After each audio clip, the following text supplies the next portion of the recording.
is up guys, Murgaman4 here, and for the first time in more than 4 years, we have an episode that doesn't have a writer credit from the current showrunner. And it's a former showrunner. Go figure. But this is Steven Moffat we're talking about. Not only one of the most prolific writers in the show's history, but also one of the most celebrated. And honestly, it's because of that very fact that I walked away from Boom actually a bit underwhelmed. Don't get me wrong, it's a very good episode. It's just that, for Steven Moffat, very good is on the lower end of the spectrum. So, let me go into a bit more detail about my thoughts. Firstly, it's a great setting, and a great concept. A war-torn battlefield with enemies that can't be seen and ambulances that kill rather than heal is a very Moffat twist, with more to come on that later. And the usage of Villain Guard and the Anglican Marines, stretching back to Moffat's own The Doctor Dances and The Time of Angels, respectively, is a lot of fun. Though admittedly, the various other references to Moffat's past work did begin to grate after a while. A bit too much of one thing for my liking. And as for the concept, the Doctor racing out of the TARDIS after hearing an anguished cry, only to step on a landmine, forcing the Doctor into a single place for the episode's duration, is a brilliant premise, giving a great opportunity for tension and suspense in a fashion that the show has rarely attempted before. It goes without saying that Chudigawa is magnificent, but Millie Gibson gives an equally riveting performance. I haven't really mentioned her much in my reviews so far, and that's mainly down to the fact that I find Ruby to be an incredibly generic companion thus far.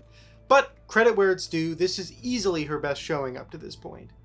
I love the way that she defies the Doctor's orders, putting her own life at risk in order to give the Doctor a better chance at survival, and it's the first time I feel like she's truly taken initiative. However, much as I like the concept and the idea of the smart mind, I have to be honest, the longer the episode went on, the more dubious I got about the Doctor's survival.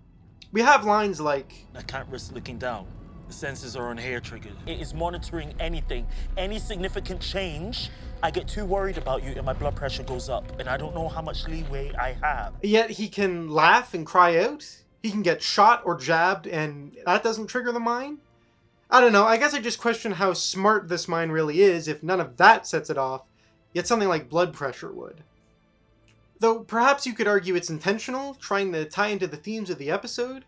The Doctor does say that Villain Guard is more interested in what sells than what's actually effective. In fact, this episode gives a scathing critique of capitalism. I love the Doctor's line, "Keeps you fighting, keeps you buying, keeps you dying." And the ultimate twist, that there is no enemy to fight, it's just the Villain Guard algorithm killing off just enough soldiers to keep the army buying more weapons and supplies, is brilliant. What a terrifying example of when business becomes more valuable than human life. I also think the episode takes a great turn when Ruby tries to distract the ambulance and ends up getting shot. It's a fantastic gasp out loud moment that makes you genuinely wonder how they're going to get out of this, and the Doctor's reaction is brilliant.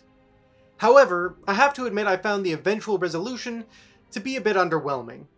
I really like the idea that the victim of the smart mind becomes the explosive, and with the Doctor being a Time Lord, a complex space-time event, it makes him far more dangerous. But personally, I would have had that play into the resolution. Bear with me here. What if, like in the episode, the Doctor figures out this solution with the AI and thinks he's won, only for it to fail? But instead of the AI suddenly succeeding at the last minute, and the ambulance having magical revival-after-death capabilities, what if instead, the countdown ends, and boom! The bomb goes off. But the Doctor isn't just a regular person. He's a Time Lord. So what if it becomes a time bomb?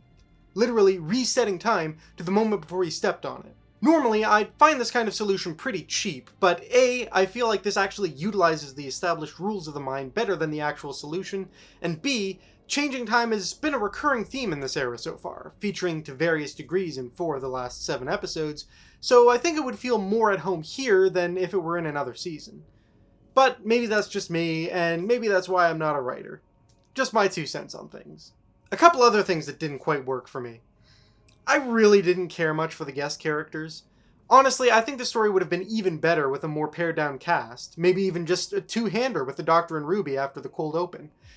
I just found them to be a bit of a distraction from the stuff I actually cared about. The love story between Mundy and What's-His-Face felt especially forced and took me right out of the tension, and I wasn't a fan of how Splice never got a proper moment of closure with the death of her father. I mean, yeah, he's not gone, but it's still not the same, and I think the story was sorely lacking a proper moment of acknowledgement that he died. Now, I guess this is as good a time as any to mention Varda Sethu as Mundi. My mind was blown when I saw her. I thought, no way it's her. And lo and behold, come the credits, my suspicions were confirmed. Next season's companion just showed up early.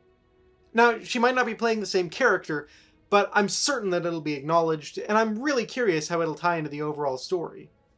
Thankfully, despite my reticence about the guest cast, Mundi was far and away the best of the bunch, and Varda Sethu's performance was great, so I'm very much looking forward to seeing more of her. Another thing that I thought was odd was the Doctor's attack on Faith, which I felt in the circumstances was pretty uncalled for. Not because he doesn't have a point, which he does, blind faith absolutely can be dangerous, but because what we're seeing is not the result of blind faith. Sure, the Marines came to the planet because of faith, but that's not why they're fighting. They're fighting to defend themselves, and that would be true whether they were Anglican Marines, another military force, or even a group of peaceful colonists. Their fight might not be based on proof, but it's certainly based on evidence. They've landed on an alien planet where they have no clue what form the locals might take, and their members start dying. The idea that there's an enemy that can't be seen is, frankly, a more logical conclusion for their situation than the fact that their own systems are working against them, even if it is the wrong conclusion. So that's my issue there. Not that the Doctor is wrong, but that his anger is directed at the wrong people, and if Stephen Moffat wanted to write a commentary on blind faith, he really should have made blind faith a more central part of his episode. It's a valid message that gets extremely muddled in the execution, in my opinion. Though I do at least appreciate that the Doctor acknowledges in the end that even if he doesn't like faith, it doesn't mean he doesn't need it. Oh, and one last note. No sonic screwdriver this episode. Ha! That does not happen often enough, and it felt so natural. I genuinely didn't even notice it was missing until the credits rolled. More of that, please. So, yeah, I get the sense that I'm a bit more mixed on this episode than the rest of fandom. I've seen countless people say it's the best of the era so far, and a good number say it's the best since Stephen Moffat left as showrunner. And unfortunately, I can't agree on either count. It is a very good episode, but it's also a flawed one, and I was expecting more. That being said, I only really sound as negative as I do because everyone else seemed to love it, so I guess I feel like I need to justify why I only like it. Either way, I'm still giving it an 8 out of 10. I didn't quite enjoy it as much as The Devil's Cord last week, but it's still much better than The Church on Ruby Road or Space Babies, so at least it's got that going for it. And next week, we have a really intriguing episode in 73 Yards.